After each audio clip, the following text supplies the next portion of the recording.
அனைவருக்கும் வணக்கம். தமிழ் எங்கள் அடையாளம். தமிழன் என்றோர் இனமுண்டு, தனியே அவற்கொரு குணமுண்டு என்று நாமக்கல் கவிஞர் தமிழரின் பெருமையை பாடியுள்ளார். தமிழர்களாகிய எமது முதன்மையான அடையாளம் நாம் பேசும் தமிழ் மொழி ஆகும். நாம் பின்பற்றும் கலாசாரம், பண்பாடு, கலைகள், வாழ்க்கை முறை போன்றன எம்மை அடையாளப்படுத்துகின்றன. புலம்பெயர்ந்து வாழும் மாணவர்களாகிய எமக்கு தாய்மொழி கல்வியால் பல நன்மைகள் கிடைக்கின்றன.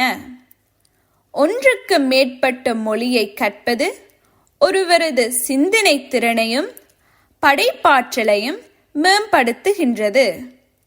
இதனை பல ஆய்வுகள் நிரூபித்துள்ளன.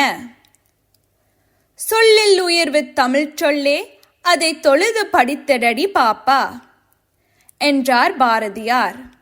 எனவே மாணவர்களாகிய நாம் தாய்மொழியாகிய தமிழை கற்க வேண்டும். இது எமது அடையாளத்தை பேணுவதற்கு உறுதுணை புரிகிறது.